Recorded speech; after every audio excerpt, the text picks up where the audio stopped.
పాదారవింద శతకంలోని 86వ శ్లోకానికి ప్రవేశించాం. గృహీత్వా యాథార్థ్యం నిగమవచసాం దేశిక కృపా కటాక్షార్కజ్యోతిస్సమిత మమతా బంధతమసః యతంతే కామాక్షి ప్రతిదివసమంతద్రఢయితుం త్వదీయం పాదాబ్జం సుకృత పరిపాకేన సుజనాః. దేశిక కృపా కటాక్ష అర్కజ్యోతి. దేశిక అంటే గురువు, కృప కటాక్ష, ఆ కృప అనే ఒక ఆ కటాక్షాన్ని, కృపా కటాక్షాల యొక్క అర్కజ్యోతి. అర్క అంటే సూర్యుడు, ఆ సూర్య జ్యోతి ఎలాంటిదో అటువంటి వెలుగు గురువు యొక్క కటాక్షం లేనిదే ఏది పొందలేము అనేది ఈ శ్లోకంలో చెబుతూ, గురువు కటాక్షం ఎంత ముఖ్యమో అలా అమ్మవారి పాదాలు మనకి గురువు వలె ఎలా వ్యవహరిస్తున్నాయో ఇది కూడా చెప్తున్నారు. కామాక్షి, ఓ కామాక్షి, దేశిక కృపా కటాక్షార్క జ్యోతి. గురు కృపా కటాక్షం అనే సూర్యుని కాంతిచే శమిత మమతా బంధ తమసః, మమకారమనే చీకటి తొలగిపోగా నిగమవచసాం వేదవాక్కుల యథార్థ్యం నిజమైన అర్థాన్ని గృహీత్వా గ్రహించి ప్రతి దివసం నిత్యం త్వదీయం నీ పాదాబ్జం పాదకమలాన్ని అంతర్ద్రఢయితుం మనసులో గట్టిగా నిలుపుకొనుటకు సుకృత పరిపాకేన పుణ్య విశేషం చేత. సుకృత పుణ్యాలు, పరిపాకేన అంటే పాకము అంటే పండడం, పరిపాకం అంటే పూర్తిగా పండిన, అంటే పుణ్యాల పంటగా పండిన పుణ్యంగా అలా అన్నమాట. ఆ పుణ్య విశేషం చేత సుజనాహ భక్తులు యతంతే ప్రయత్నించెదరు. మమతా బంధ తమసః. ఈ మమతా బంధ తమసః అంటే మమత అనే పాసం. ఈ మమత అంటే ఏమిటి? మైన్, నేను, నాది, ఆ పొజెసివ్నెస్ ఉంటుంది కదా, అదే అజ్ఞానానికి అసలైన మూలం. ఏదైనా సరే నేనైనా భరిస్తాను కానీ నా వాళ్ళకు వస్తే నేను భరించలేనండి. ఎందుకంటే నా వాళ్ళు అనేది, వాళ్ళు నా వాళ్ళు అనే ఒక భావం, అది నా వస్తువు, అది వాళ్ళు తీసుకోవడానికి ఎలా. ఏదైతే ఆ పొజెసివ్నెస్ వచ్చిందో, ఆ మమత మితిమీరిపోయిందో, ఆ మితిమీరిపోయిన ఆ మమతా బంధాలు ఇంతకుముందు శ్లోకంలో చెప్పుకున్నట్టు రాగద్వేషాలుగా మారిపోతాయి కదా. అవే మాలిన్యాలు. ఎలాగైతే అద్దం మీద, హృదయ ముఖరం మీద ఆ రాగద్వేషాల మాలిన్యాలు ఉండిపోతాయో, అలాగే ఈ రాగద్వేషాల మాలిన్యాల వలన నిగమవచసాం అంటే వేదవాక్కులు, శృతులు, పురాణాలు ఏం చెప్తున్నాయో ఏమీ అర్థం కాదు, ఏం తెలియదు. అదే ఎవరో చెప్తున్నారు, ఏదో చెప్తున్నారు, అవన్నీ మనకి బియాండ్ అవర్ లెవెల్, మనం అర్థం చేసుకోలేమంతా, మన వల్ల కాదు అని భావం ఎంతకాలం ఉండి ఉంటుంది మనలో కూడా. అవన్నీ మనకు అర్థమయ్యేవి కాదు. ఎందుకంటే we're very deep into the mundane life, mundane world.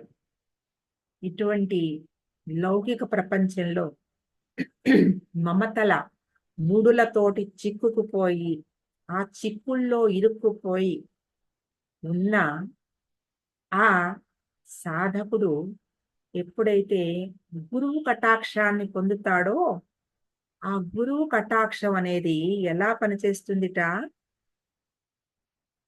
Arka జ్యోతి, ఒక మామూలు జ్యోతి అని చెప్పలే, అర్క జ్యోతి, సూర్యకాంతి. సూర్యకాంతి ఎంత అద్భుతమైన కాంతి అది. ఇంకా సూర్యకాంతి వచ్చాక ఎక్కడా చీకటికి స్థానమే లేదు. అటువంటి సూర్యకాంతి గురువు కృప వల్ల ఆ సాధకుడికి కలిగి శమిత మమత బంధతమసహ, ఈ బంధతమసహ, ఈ మమతా బంధాల్లో ఇరుక్కుపోయిన ఆ సాధకుడికి ఆ చీకట్ల నుంచి వెలుగు వైపుకి ప్రయాణం మొదలైపోతుంది. అటువంటి ఆ గురువు కటాక్షం వలన. మామూలుగా నా గురోరధికం అని మనం వింటూ ఉంటాం. గురువుని మించిన వాళ్ళు ఎవరూ లేరు అని. శివే రుష్టే గురుస్త్రాత గురవు రుష్టే నా కశ్చన. అంటే శివుడికి కోపం వస్తే గురువు రక్షిస్తాట. గురువుకే కోపం వస్తే నా కశ్చన, ఎవరు రక్షించలేరట. కాబట్టి శివుడి యొక్క కోపాగ్ని నుంచి గురువు రక్షిస్తాడు. అందుకే నా గురోరధికం, గురువుని మించిన వాళ్ళు ఎవరు లేరు. గురువు కటాక్షం లేకపోతే ఏది అర్థం కాదు, ఏది తెలియదు. ఆ గురువు కటాక్షం ఆ లవలేశం మీదకు వస్తే ఎన్నో సూర్య కాంతుల వెలుగు మన జీవితంలో ప్రవేశించినట్లే. కాబట్టి అటువంటి గురువు కటాక్షము ఎప్పుడైతే అమ్మవారి ధ్యానం చేస్తాడో ఆ సాధకుడికి గురువు కటాక్షం కలుగుతుంది. అమ్మవారి పాదధ్యానానికి, ఆ పాదధ్యానానికి గురువు కటాక్షం కలుగుతుంది అని ఒక అర్థం చెప్పుకోవచ్చు. అమ్మవారి పాదాలే గురువుగా వ్యవహరిస్తాయి అని ఇంకొక అర్థం చెప్పవచ్చు. గురువుగా భావన చేస్తే అమ్మవారి పాదాలే ఎంతో జ్ఞానాన్ని మనకి ప్రబోధిస్తాయి అని చెప్తూ, నిత్యం ప్రతి దివసం అంతర్దృఢయితుం, అది ప్రతిరోజు కూడా లోపల గట్టి పడుతూ ఉంటుందిట. ఏది?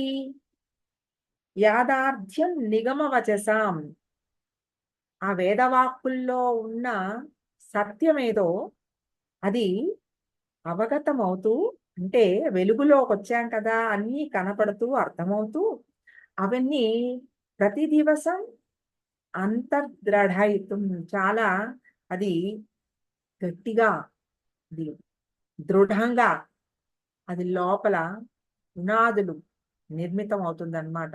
ఏ రకంగానూ చెక్కు చెదరదు.